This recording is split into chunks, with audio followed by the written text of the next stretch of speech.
ये योग समन्वय का सबसे सटीक इंट्रोडक्शन है कि एक और जीवन चल रहा है, उसके साथ साथ पैरेलल योग चल रहा है। और ये इस पुस्तक से एक्चुअली परिचय देने में थोड़ा सा मैं भावुक हो जाता हूँ, क्योंकि इसका मेरे पर्सनल व्यक्तिगत जीवन से बहुत जुड़ी हुई पुस्तक है। पहली पुस्तक है जो मेरे हाथ में आई थी दिल्ली में, कैजुअली रैंडमली। मुझे ऐसा लगता था कि मैंने योग पर जितनी भी पुस्तकें हैं, वेदांत, वेद इत्यादि सब पढ़ लिए हैं, और मुझे जो ढूंढ रहा हूँ नहीं मिल रहा है, ये मेरा अपना मानना था। और पढ़े भी थे बहुत कुछ। और उसमें मैं दिल्ली में एक कनॉट प्लेस जगह है, वहाँ ऐसे ही रैंडमली घूमते घूमते एक पुस्तक की दुकान थी। पुस्तकें हमेशा आकर्षण रही हैं, तो उसमें मैं चला गया। किताब का स्टोर का नाम था बुकवर्म, और वहाँ जाके मेरी सीधी आँख गिरती है। इतने सारी किताब हैं, लेकिन आँख जाती है द सिंथेसिस ऑफ योग। तो मुझे लगा ये क्या है, कुछ पता नहीं, नाम में अट्रैक्शन हुआ। जब मैंने खोलने के पहले ही वो स्पाइन पर लिखा था श्योर बिंदो, तो मेरे मन में पहला विचार आया कि मुझे लगता था कि मैंने जितने भी पॉसिबल फेमस योगीज हैं उनको पढ़ा है, लेकिन ये कौन है। और जैसे ही खोला तो उसका जो पहला वाक्य, उसमें पहला वाक्य जो फ्रंट पेज पे लिखा होता है as a kind of miniature introduction, उस समय की सिंथेसिस ऑफ योग में था, अब मालूम नहीं, ऑल लाइफ इज योगा। तो मुझे ऐसा लगा कि मुझे सारी खोज का उत्तर मिल गया। यही तो है जो मैं खोज रहा हूँ, जो मुझे किसी पुस्तकों में नहीं मिला, जितनी भी मैंने उस समय तक पढ़ी थी, including the Gita and the Upanishads, मुझे वो उत्तर नहीं मिला था। और पता नहीं क्यों पढ़ते ही लगा कि ये जो है यही मैं ढूंढ रहा हूँ। और उस दिन शाम को मैं, ये छोटा सा पर्सनल नरेशन है, लेकिन जस्ट टू, शाम को मैं अपने एक मित्र से मिलने गया जो अमेरिका जा रहा था साइकेट्री पढ़ने के लिए। और उसने मुझे कहा, मैंने तुम्हारे लिए एक गिफ्ट लेके रखा है, और गिफ्ट में था the secret of the Vedas by Shri Aurobindo. और कहा, मैं तो देना चाहता था सिंथेसिस ऑफ योग, लेकिन मुझे मिली नहीं। तो मैंने कहा मुझे मिल गई। और आप कल्पना नहीं कर सकते कि मुझे मित्र से मिलना, ये सब, ये खुशी नहीं थी, लेकिन ऐसा लगता था कि मैं कोई 7वें या 9वें आसमान पर जॉय में बढ़ गया। पता नहीं क्यों, it was such a great Joy. तो किसी को नहीं समझ आ रहा था कि मैं इतना खुश क्यों, लेकिन मुझे नहीं मालूम पुस्तक के अंदर क्या है। तो मैं तो यही कहूँगा कि it's a magic, synthesis of योग इज ए मैजिक। और अगर हम श्री अरविंद के फिर विशाल अथाह शब्द समुद्र में उतरें, तो मुख्य तो सदैव सावित्री ही है। माँ ने स्वयं कहा कि Savitri is the message, all the rest is preparation. और उस पर श्री अरविंद ने जितनी अपनी चेतना को डाला है, और उच्चतम प्रकाश को मंत्रविद वाणी में, तो सावित्री का स्थान तो अतुलनीय, अनुपम है। उसको तो हम कहीं पर भी कंपेयर नहीं कर सकते हैं। जिसको श्री अरविंद ने अपने शरीर से विड्रॉ करने के 2 हफ्ते पहले तक जिस पुस्तक पे उन्होंने काम किया हो, तो वो तो एक। लेकिन अगर सावित्री के बाद अगर कोई 2 पुस्तकें आती हैं, अगेन माता पुस्तक को मैं थोड़ा अलग रख रहा हूँ। माता एक अलग ही है कि उसको आप किसी पुस्तक की कैटेगरी में नहीं डाल सकते हैं। लेकिन यदि उसके बाद कोई 2 मुख्य पुस्तकें आती हैं, तो वह है योग समन्वय, द सिंथेसिस ऑफ योग, एंड द लाइफ डिवाइन। मूल अंतर यह है कि दिव्य जीवन में एक फिलोसॉफिकल या मेटाफिजिकल अंडरस्टैंडिंग है कि श्री अरविंद के योग का जो फिलोसॉफिकल बेसिस है, लेकिन वो दर्शन मन के द्वारा गढ़ा हुआ दर्शन नहीं है। वो ज्ञान के प्रकाश में, अनुभवों के प्रकाश में उन्होंने एक मानवीय भाषा में लिखा है। ये अंतर है। तो वो दर्शन रियल सेंस में दर्शन है, वो एक मानसिक उथल पुथल, उसका मानसिक चेष्टा का परिणाम नहीं है। तो एक और दिव्य जीवन है जो उनके फिलोसॉफिकल, पूरे योग की फिलोसॉफिकल फाउंडेशन रखता है। और वहीं सिंथेसिस ऑफ योग है जो प्रैक्टिस का सिद्धांत प्रस्तुत करता है। मुख्यतः ये प्रैक्टिस की पुस्तक नहीं है, हालांकि उसमें बहुत कुछ है जो हम प्रैक्टिस में ले सकते हैं। लेकिन उसमें प्रैक्टिस के पीछे यदि हमको योग की यात्रा पर बढ़ना है तो उसके पीछे सिद्धांत क्या है, जो हम कर रहे हैं प्रैक्टिस में वो क्यों कर रहे हैं, तो वो सारे सिद्धांत हैं। बहुत सारी चीज़ें हैं जो प्रैक्टिस पॉइंट ऑफ व्यू से भी बड़ी सुंदर हैं, और इसलिए मुझे तो बहुत अपील करी, क्योंकि मुझे कोई प्रैक्टिकल चीज़ चाहिए थी।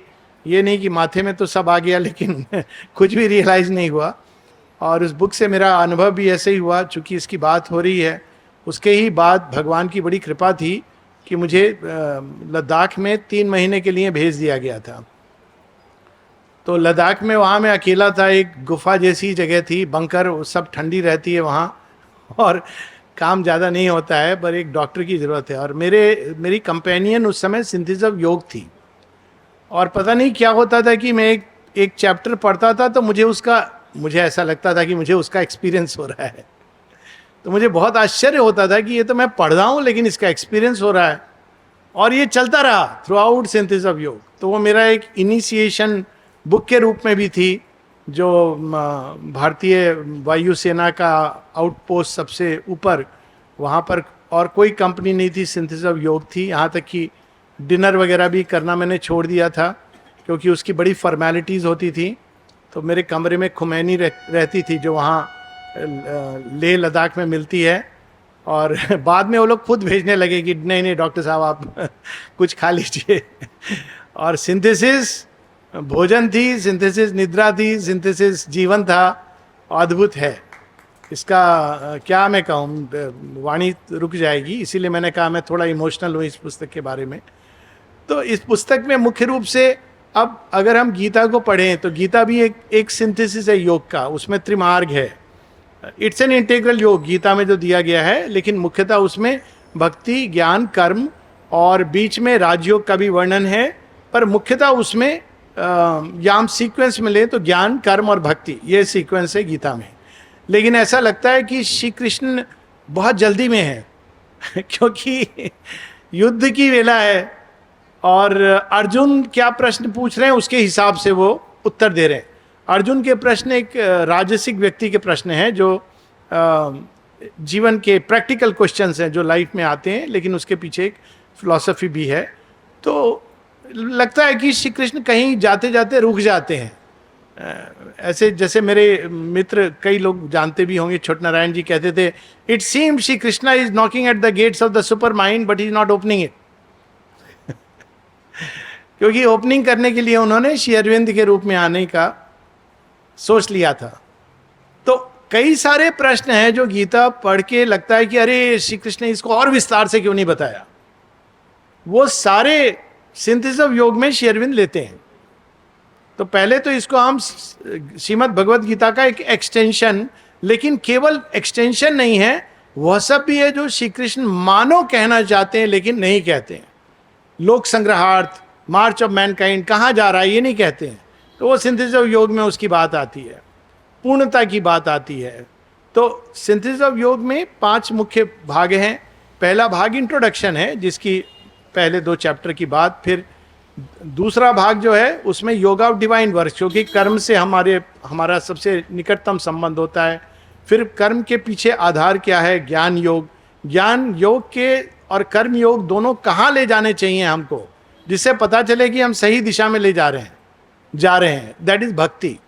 यदि कर्म और ज्ञान के द्वारा हमारे हृदय के अंदर भक्ति डेवलप हो रही है, मतलब now we are on track. लेकिन यदि शंकाएं डेवलप हो रही है तो कहीं हम रास्ता भटक गए हैं। तो भक्ति कल्मिनेटिंग पॉइंट है, और भक्ति के बाद, ये त्रिमार्ग के बाद क्या कुछ और है, तो हम देखते हैं yoga of integral self perfection, आत्म परिपूर्णता का योग, जो बहुत सुंदर। तो ये 5 इसके भाग हैं। अभी जैसा मुझे पता चला है कि पहले 2 चैप्टर उसी पर डिस्कशन होगा, और सब लोग बहुत सुंदर और काफ़ी ज्ञानी जन बैठे हैं। तो केवल 2 चैप्टर में भी मूल क्या है, पहला है लाइफ एंड योग। मेरा, जैसा मैंने बताया, इससे बड़ा व्यक्तिगत संबंध था, क्योंकि मुझे बार बार ये लगता था कि जीवन और योग में क्या संबंध है। This was one of my big questions, कि वो बैठ जाओ मुक्ति पालो, लेकिन जीवन में क्या हो रहा है। तो यहाँ श्री अरविंद जो इसका महासूत्र है, ऑल लाइफ इज योगा, को केवल इंट्रोड्यूस करते हैं, डिस्क्राइब नहीं करते हैं। तो जीवन क्या है, हमको लगता है कि जीवन और योग परस्पर विरोधी हैं। बहुत बार लोग प्रश्न करते हैं कि भाई मेरे जीवन में बहुत सारी बातें हैं, प्रॉब्लम्स है, समस्याएं हैं। मानो उन्हीं के जीवन में हैं, सबके जीवन में है। ये रियलाइजेशन बहुत बाद में आता है, और जब आता है तो बहुत सोबरिंग होता है। नानक दुखिया सब संसार। तो वो जीवन क्या है, उसके अंदर एक योग चल रहा है, योग की प्रोसेस। तो वो एक जीवन के अंदर एक इनबिल्ट प्रोग्रामिंग है जो आपको घुमा फिरा के ऐसे ऐसे करके, माता जी ने डायग्राम बनाया, घुमा फिरा के ले वहीं जा रही है। हर एक हस्बैंड अपनी वाइफ में वास्तव में महालक्ष्मी, महासरस्वती, महाकाली, महाकाली नहीं ढूंढता है लेकिन होती हैं, और महेश्वरी को ढूंढता है। लेकिन वो पूजा नहीं करना जानता है तो प्रॉब्लम होती है। और हर एक नारी अपने पति में महादेव ढूंढ रही हैं। और जीवन में क्या ढूंढ रही हैं? स्वर्ग हो, स्वर्ग के भी परे, वैकुंठ, ब्रह्मलोक सब एक साथ हो। तो सबकॉन्शियस योग है। हम लोग परफेक्शन ढूंढ रहे हैं लाइफ में, लेकिन हमको पता नहीं कि वो परफेक्शन कैसे मिलेगा। दूसरी चीज जो बड़ी सुंदर है इस पहले चैप्टर में, जहां श्री अरविंद ये बताते हैं कि जीवन में गुप्त रूप से जो हो रहा है, क्या हो रहा है जीवन में, योग को डिफाइन करते हैं। और मैं उसमें नहीं जाऊंगा क्योंकि बहुत सारे लोग हैं, सुंदर बातें हम लोग सुनेंगे। तो बताते हैं कि जो सृष्टि के अंदर छिपा हुआ है, लेटेंट है, यानी हम लोग अभी फिनिश्ड प्रोडक्ट नहीं है। हम लोग की प्रॉब्लम है कि हर व्यक्ति समझता है कि दूसरा व्यक्ति को फिनिश्ड प्रोडक्ट होना चाहिए और अपेक्षा करता है। हम में से कोई फिनिश्ड प्रोडक्ट नहीं है। बहुत बार लोग आश्रम आते हैं तो मैं यही कहता हूँ कि please don't come to see finished products, we are all in the making. तो सबके ऊपर लिखना चाहिए ना, इन द मेकिंग। कोई यहाँ शोकेस का प्रोडक्ट नहीं है। तो इन द मेकिंग हम लोग फिनिश्ड प्रोडक्ट नहीं है, लेकिन जा रहे हैं उस दिशा में, सबकॉन्शियसली जा रहे हैं। जीवन के सभी अनुभव हमको उधर ले जा रहे हैं। तो पहली चीज तो हमको ये समझनी है। दूसरा है कि फिर क्या है जो अब तक डेवलप हो गया है, दूसरे चैप्टर का विषय है, और क्या है जो बचा है। तो वहाँ श्री अरविंद बताते हैं कि एक जीवन कैसे डेवलप होता है धीरे धीरे। पहले वो देह से जुड़ा होता है और छोटे छोटे ऑर्गेनिजम्स होते हैं। जीवन को जड़ तत्व के साथ अडेप्ट करने में कितनी समस्या हुई, लेकिन अब वो उसका मास्टर हो गया है, लगभग मास्टर, पूरी तरह नहीं। फिर उसके अंदर डेवलप होती है मेंटल लाइफ। तो मनुष्य जिसको कहते हैं, वास्तव में मनुष्य कौन है? जब उसके मन का विकास शुरू होता है। जब तक मन का विकास शुरू नहीं हुआ है तो भर्तहरि ने बड़े सुंदर ढंग से, राजा और योगी भर्तहरि ने कहते हैं कि बहुत से ऐसे मनुष्य मैंने देखे हैं जिनके सींग नहीं हैं और जिनकी पूंछ नहीं है और जो घास नहीं खाते हैं। अब उन्हें हिंट देखिए बड़े चतुराई से। श्री अरविंद ने नीति शतकम का ट्रांसलेट किया है, तो it is a must read. कहते हैं मैंने बहुत से ऐसे पशु देखे हैं, बहुत से ऐसे पशु देखे हैं जिनकी सींग नहीं है, पूंछ नहीं है और जो घास नहीं खाते हैं। अब मनुष्य की प्रारंभिक अवस्था है ये। उसके बाद जब मन आता है, विचार, थॉट, तब वास्तव में हम कह सकते हैं कि मनुष्य, we think and act, not we act and think. If we act and do not think, we are animals. If we act and think, we are probably man in the making. If we think and we act, then we are humans. If we are satisfied with thinking, तो हम वहीं बस human में stuck हैं। और यदि हमारे विचार इस जीवन के परे क्या है, क्या और भी कुछ है जो सृष्टि के परे है, मेरे परे है, ये कहाँ से संसार आया, जिनके मन में ये अनकंफर्टेबल क्वेश्चन उठने शुरू हो गए हैं, वो अब स्पिरिचुअल इवोल्यूशन की तरफ जा रहे हैं। तो स्पिरिचुअल इवोल्यूशन एक रिलीजियस प्रोसेस नहीं है कि सब गए मंदिर में जाके प्रणाम किया, मंत्र पाठ। उसके अंदर अभिप्सा, सीकिंग से प्रारंभ होता है। मनुष्य के परे, मन के परे क्या है? भगवान के बारे में लोग कहते हैं सच में भगवान हैं? कैसे दिखते हैं? कैसे जाने जा सकते हैं? तो जब ये प्रश्न शुरू होते हैं तो वो हम लोग ये समझें कि तीसरा इवोल्यूशन शुरू हो गया है। एक है वाइटल फिजिकल जो पशु के तुल्य है, और दूसरा है मेंटल मैन, और तीसरा है स्पिरिचुअल मैन। वो विकास अभी चल रहा है और आगे जा कर के उसकी जो प्रारंभिक टचेज हैं जिसमें हम योगी, संत, महात्मा देखते हैं, ये केवल फर्स्ट स्टेप्स हैं जहाँ प्रकृति हमको दिखा रही है, देखो देखो, रुको रुको, कुछ और भी मैं निकालने वाली हूँ। हम वो भी फाइनल प्रोडक्ट्स नहीं है, कोई भी योगी संत महात्मा फाइनल प्रोडक्ट नहीं है। वो एक ग्लिम्स है कि देखो कुछ और भी है मनुष्य के मन के परे। फाइनल प्रोडक्ट क्या होगा, ये इवोल्यूशन कहाँ तक जाएगा और कलेक्टिव लेवल पर क्या होगा, वो सब हम आगे की चर्चा श्री अरविंद की और वाणी में पाते हैं, जिसमें योग समन्वय में उसका पूरा एक सिद्धांतिक आधार दिया गया है। बहुत अच्छे अच्छे वक्ता बैठे हैं। अब मैं यहीं पर वाणी को विराम दूंगा। Thank you so much.